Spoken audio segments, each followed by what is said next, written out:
வயிறு கும்முன்னு இருக்குது. இதையெல்லாம் சாப்பிடணும்னு எனக்கு ஆசையாக இருக்குது. ஆனால் சாப்பிட்டா என் வயிறு ஜீரணமே ஆகாது அப்படின்னு பயப்படுறீங்களா? அந்த பயம் தேவையில்லை. டீ காபி சாப்பிட்டிங்கன்னா கூட தூக்கத்தை கெடுக்கும், மலச்சிக்கலையும் கூட உருவாக்கும். உடல் ஆரோக்கியமாக இருக்கும், வயிறும் நல்லா சுத்தமாக இருக்கும். சரி, அதுக்கு என்ன செய்யலாம் பார்க்கலாமா?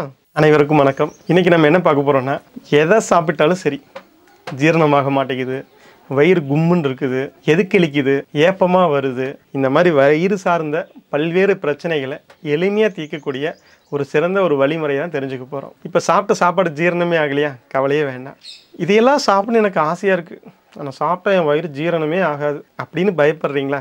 அந்த பயம் தேவையில்லை. நீங்கள் விரும்பியதை சாப்பிட்லாம். ஆனால் நல்ல பொருளை தான் சாப்பிடணும், அதுதான் முக்கியம். இருந்தாலும் ஆசையாக இருக்கே, என்ன செய்யறது? இந்த கஷாயம் வச்சு சாப்பிட்டீங்கன்னா எப்பேற்பட்ட உணவாக இருந்தாலும் சரி ஜீரணம் பண்ணி கழிவுகளை முழுமையாக வெளியேற்றிடும். அதோடு இல்லாமல் இது ஒரு சிறந்த கழிவு நீக்க முறையாகவும் இருக்கும். இப்போது நல்ல பசியாச்சுன்னா என்ன அர்த்தம்? உடம்புல உள்ள கழிவுகள் முழுமையாக வெளியேற்றப்பட்டு விட்டது, அதனால் பசி உணர்வு வருது. அதான அர்த்தம். நீங்கள் இந்த கஷாயத்தை குடிச்சிங்கன்னா என்ன ஆகுன்னா, நல்ல பசி கப்பகப்பகம்னு ஆகும். அதோட கழிவுகள் முழுமையாக வெளியேற்றப்படும். அதனால் டீ காபி சாப்பிட்றீங்கல்ல, அதுக்கு பதிலாக இதை நீங்கள் சாப்பிட்லாம். டீ காபி சாப்பிட்டிங்கன்னா கூட தூக்கத்தை கெடுக்கும், மலச்சிக்கலையும் கூட உருவாக்கும். அதுக்கு பதிலாக இதை தினம் ஒரு கிளாஸ் நீங்கள் குடிச்சிட்டு வந்தீங்கன்னா போதும், உடல் ஆரோக்கியமாக இருக்கும், வயிறும் நல்லா சுத்தமாக இருக்கும். சரி, அதுக்கு என்ன செய்யலாம் பார்க்கலாமா?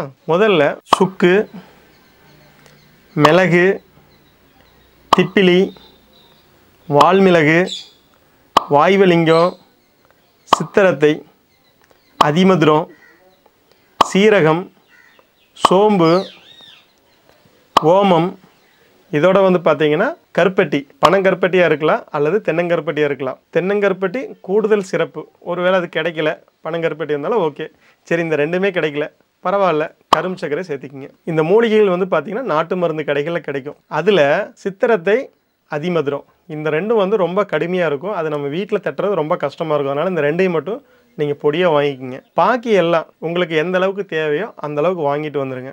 இப்போ ஒரு உதாரணமாக நீங்கள் சுக்கு 50 கிராம் வாங்குறீங்கன்னா மிளகு, திப்பிலி, இந்த மாதிரி மற்ற பொருள் சொல்லியிருக்கிறோம் இல்லையா, இது எல்லாமே சம அளவில் வாங்கிக்கோங்க. இது எல்லாத்தையும் நல்லா வெயிலில் காய வச்சுருங்க. வெயிலில் காய வச்சு மிக்சியில் நல்லா நைஸாக அரைச்சிருங்க. இப்போ நீங்கள் நைஸாக அரைச்சிட்டிங்கன்னு வச்சுக்கோங்களேன், வேஸ்டேஜ் எதுவுமே ஆகாது. நீங்கள் அதை முழுமையாக கஷாயம் போட்டு அந்த பவுடரோடவே சாப்பிட்றலாம். இது ரொம்ப ரொம்ப நல்லது, முதல் தரமானது. அரைச்சி அந்த பவுட்ரு ஒன்று வாங்கிட்டு வந்துருப்பீங்களே, 2 பவுட்ரு, சித்திரத்தை, அதிமதுரம், அது எல்லாம் ஒன்றா சேர்த்து கலக்கி 1 ஸ்பூன் போடுங்க.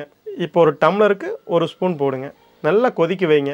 அரை டம்ளர் ஆனது குடிச்சிருங்க. இது பார்த்தீங்கன்னா நீங்கள் இன்றைக்கி சாப்பிட்டீங்கன்னு வச்சுக்கிங்களேன், பசி எப்படி ஆகுதுன்னு மட்டும் பாருங்கள். நீங்கள் 10 மணிக்கு தான் சாப்பிட்ருப்பீங்க, ஒரு இயல்பாக ஒரு 2 மணிக்கு பசியாகும் அப்படின்னா கரெக்டாக 1 மணிக்கே பசி ஆயிடும். அந்தளவுக்கு நம்ம உள்ளே கொடுத்த சாப்பாடை சிறப்பாக ஜீரணம் பண்ணி அது அடுத்த உணவுக்கு அது தயாராக உடம்பை பக்குவப்படுத்திடும். இப்போ பார்த்தீங்கன்னா ஒரு 10 பொருள் சொன்னோம். அதை நீங்கள் பவுட்ரு பண்ணி தினமும் சுடுதண்ணியில் கொதிக்க வச்சு குடிக்கிறது மூலமாக உங்களோட வயிறு சம்மந்தப்பட்ட அஜீரணம், மேலே எதுக்களிக்கிறது, வயிறு கும்முன்னு இருக்கிறது, சரியாக மோஷன் போகாமல் இருக்கிறது, சரியான முறைக்கு நம்மளோட கழிவுகள் உடம்பு விட்டு வெளியே போகாமல் இருக்கிறது, இந்த மாதிரி எல்லாத்தையுமே சரி செய்யக்கூடிய ஆற்றலும் சக்தியும் இந்த 10 பொருளுக்கு இருக்குது. இந்த 10 பொருளை பயன்படுத்தி நீங்கள் தினம் கஷாயம் குடிச்சிட்டு வந்தீங்கன்னா, சொல்லுவாங்களே பழக்கத்தில் சொல்லுவாங்க, இந்த வயசில் கடலை சாப்பிட்டாலும் ஜீரணமாகும்னு சொல்லுவாங்க.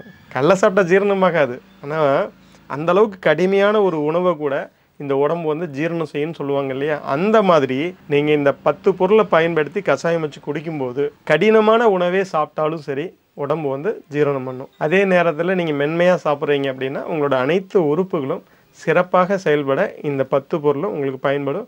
இதை பின்பற்றிட்டு வாங்க, நல்லா ஆரோக்கியமாக வாழ முடியும். சரிங்க, இதை நீங்கள் பின்பற்றுறீங்க, பயனடைகிறீங்க, பசி ஆச்சுன்னா உங்களோட கருத்துக்களை கீழே கமெண்டாக பதிவு பண்ணுங்கள். ஏன்னா இதை பார்த்து மற்றவங்க பயன்படுறதுக்கு உங்களோட கமெண்ட் அப்படிங்கிறது மிகப்பெரிய அளவில் உதவியாக இருக்கும். அதே போல் இந்த வீடியோவை உங்களோட நண்பர்கள், தெரிஞ்சவங்க, சொந்தக்காரங்களுக்கு ஷேர் பண்ணுங்கள். நன்றி, வணக்கம். உங்கள் வருகையை முன்பதிவு செய்யுங்கள். இந்த வகுப்புக்கான கட்டணம் ரூபாய் 2000.